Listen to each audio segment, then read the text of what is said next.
Please, good morning, Boker Tov. Please help yourself to donuts and coffee. Special thanks to Jeffrey Gelb, our sponsor of the 10 Minutes of Meaning series for the year. Memory, Meshulam David, Shein Bas David, Amner Ben Avram Cohen. And also this morning's particular 10 minutes are sponsored by Noam Litvak in commemoration of his Babi Mushi Liba Bas David, who believed in a good dessert, donuts, and coffee to start the day. We are in the 19th parak of Mesillas Yesharim. We've been learning the timeless words of the Ramchal, R Moshe Chaim Luzzatto, who's taught us how to be the best version of ourselves, how to live a life of mindfulness and cautiousness, how to transition and turn it into alacrity, zeal, and enthusiasm, how to live a life of purging our negative qualities, how to live a life of discipline and dignity to prove that we can learn without, which entitles us and gives us license to live with. And we've been up to the meat of the quality of Chasidus, in this great 12-step formula of self-perfection, culminating in Ruach HaKodesh, living the best version of ourselves in which we qualify for the ultimate divine inspiration, to have the greatest contact and conversation with our Creator, with the Almighty. We're up to chapter 19, Parak Yotes, talking about Chasidus, piety. And the Ramchal has been emphasizing over and over again that Chasidus, real piety, is not settling with good, but striving for great. Not getting away with the bare minimum, but wanting to go above and beyond. In every sphere, in every arena, in every relationship in our lives. Again, please have some coffee and donuts. Enjoy from our sponsors. In every arena of life, to not get away with good enough. Not good enough when it comes to Hashem. Not good enough with our davening, or good enough with our learning, or good enough with our midos. Not good enough in our relationship with others. But to be great husbands and wives, to be great mothers and fathers, to be great friends, to be great employees, to be great members of a community. Not to be satisfied with good enough. And we left off last week, the notion of a sensitivity and awareness of anything that has a life force or a life energy. Not only to be kind and sensitive and caring to people, not only to identify and to care about the well-being of the lives of human living, but the animal kingdom as well. To be sensitive and to care for every creation of Hashem. To even go so far, Rav Mendelovitz, not to tear a leaf off a tree, not to rip off a branch gratuitously for no reason at all, but to recognize anything with a life, whether that life is human, animal, or vegetative. But if it has a life, that life is being sustained and driven by Hashem. To sever it, to cut it off, is an insensitivity. It's a lack of piety. It's not the act of a Chasid. The two leading principles in order to live a life of piety, of Chasidus, are to find that balance between Yira and Ava. That if a person doesn't find the equilibrium, if a person doesn't live with that balance between Ava and Yira, then they can't be a Chasid.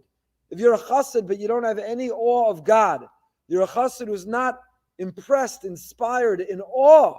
You never get goosebumps through contact with the divine, through His world, through His people, through the experience we have, then you can't be a Chasid. And equally, if you're a Chasid who all you have is fear and awe, but there's no love, there's no excitement, there's no enthusiasm, there's no energy, there's no romance, there's no electricity, there's no love, you're not alive, you're not awake, there's nothing dynamic in that relationship, then one also cannot be a Chasid. He says, Bechlal ha'yira yesh hachna milfanav yizbarach. In defining these now, included within yira, within awe, is ha'achna milfanav, is a notion of humility, of bowing, of deference, of submission, of surrender. Haboshes bekrov el abodaso, to realize I'm in the presence of greatness, to recoil and to say, whoa, I'm unworthy. I'm not worthy. I'm in the presence of greatness. Look at this world. Look at its details. Look at its minutia. Look at its sophistication. Look at the human body alone. Every morning, every time we go to the bathroom throughout the day, mafli lasos, Hashem, the human body, which is a factory. The human body is absolutely a manufacturing factory. We put input in and it absorbs what it needs to live, and it removes everything, the waste it doesn't need.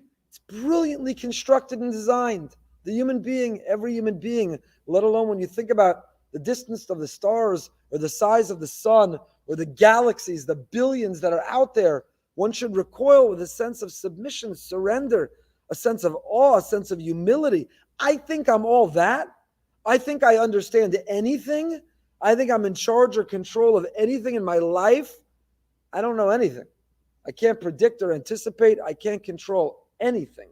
When I think about the stars and the sun, the galaxies, the cosmos, when I think about the human being, the human body, when I think about the natural world and the natural order, when I think about an invisible virus that for years now has absolutely paralyzed the world for a pandemic, how little we can predict, how little we can control, it should yield within us a sense of humility. It should give us pause. We should recognize with a sense of hachna, with a sense of awe, his greatness. Wow, God, when I think about how little I know and how little I can control, how little I can predict, and how in charge and how in control you are, now, not only do I recoil with a sense of a healthy dose of awe, but I also should respond with a great sense and sentiment of, when you say jump, I say how high. Boy, are you in charge. Boy, are you in control. You flexed, God. For 2 years, you flexed with a pandemic. You should have humbled all of humanity. Not sure it's worked yet, but we can lead by example, and we can start. Because Baruch Hu, for 2 years now, you've humbled us all. Something we didn't predict, didn't anticipate, never believed could happen, that turned our lives upside down and inside out. Even the miracle of a vaccine, it's a miracle from Hashem. It's a gift from above. Just look at the charts and the graphs of who's dying and how many are dying. If you're vaccinated, you live. A fully vaccinated person is more at risk of dying of a bee sting today than they are of corona. And unvaccinated people are still passing away. Hashem gave us the refuah and the makkah. He gave us the antidote and the answer. These are miracles from Hashem, and we should think and contemplate and consider and recoil both with awe and humility, but also with submission and surrender. You're in charge. You're in control. Whatever you say goes. So that's the yira. Not a yira sa'onesh. Ramchal earlier developed the idea of the yira sa'onesh. Not, I'm afraid if I don't behave, lightning's going to strike. Everything's going to go wrong. If I want the blessings, the brachas in my life that I crave, I better be a good boy. Otherwise, I won't get what I want this year. That's a very unsophisticated, very low level. The yiras haromimus is not the unhealthy, I shouldn't say unhealthy, not the debilitating fear of punishment and consequence, but the healthy sense of awe, of awesomeness, of submission to someone, something greater than ourselves. Ubichlala ava, so that's the yira component, the yiras haromimus component. What about the ava? Hasimcha dvekas v'akina. He says ava is characterized by simcha, joy. You have a joy for life. If you're a chasid and you're walking around all farbissina and your face is down and you're miserable, then you're not a chasid. Not a chasid by the modern day definition of a chasid, nor a chasid by the Ramchal, Rav Pinchas ben Yair, by the Talmudic definition of a chasid. To be a pious person, you have to have a simcha sachayim. You have to be walking around with a joy for life. That you can only have that simcha when you have emunah. If you recognize and accept that everything is by design, nothing is random or chance, everything is for a reason. So now I can have a happiness and a joy for life. Hadvekas, simcha, the joy comes and emanates from dvekas. If I cling to God, if I stick to God, if I glue and attach myself to God, that Hashem has my back. And as long as I attach myself to Him, I can walk through life with a smile because whatever happens is what's meant to be. Ve'akina, zealousness in this context. Kina doesn't mean jealousy, it means a zeal, a zealousness, which we'll explain right now. Hine ikar yira hiya yiras harom, shetzorach ad lachshar b'odem mispal osa mitzvah.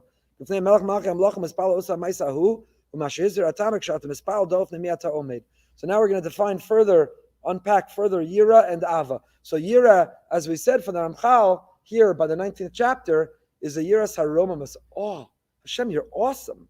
You're awesome. When I daven, when I do a mitzvah, I think about it in the context that I am serving the King of Kings, the Creator of the universe. Know before whom you stand, know before whom we daven. Davening is not just some empty exercise. Davening is not something on a checklist. Davening is an audience. It is yechidus. Somebody who goes in to meet a Rebbe thinks a lot about what will I ask for, what do I want, what should I say, what do I write on the kvittel, what will it be like? We walk in every day with an audience with the Ribono Shalom, who, as great as the Rebbes are, it's the Melech Malchei Amlachim. Do we think about, do we consider, are we prepared? Would a person be on their phone? Would they be distracted? Would they be in conversation in front of a Rebbe?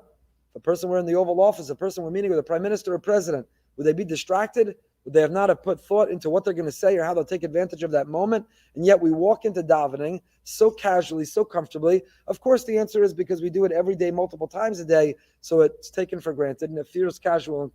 But we're walking into Yechidus with the Rebbe. We're walking in with the Melech Malchei Amlachim. We're walking into the most powerful, not person, the creator of the universe. Have we prepared? Have we given thought to what we want to say and how we want to say it? Are we prepared to submit and surrender? Are we prepared to recognize that it's not just about what we want or need? Chasid once came to the Alter Rebbe and asked for a bracha, had a whole list of all the things that he wanted. And the Rebbe turned to him and he said, you've given a lot of thought to your needs. Have you given equal thought to how you're needed? You've given a lot of thought to all of your needs. Have you given equal thought to how you are needed in this world? We've said before, HaKadosh Baruch Hu, it's not just about what we need and want. It's also about thinking about how we're needed. How do we serve Him? What does He want and expect from us? What does the world need from us? We'll pick up in Mirza Hashem next time. Living with Emunah 8:45 tonight. We go behind the bima with Jamie Geller. Till next time, stay happy, stay healthy, and stay holy.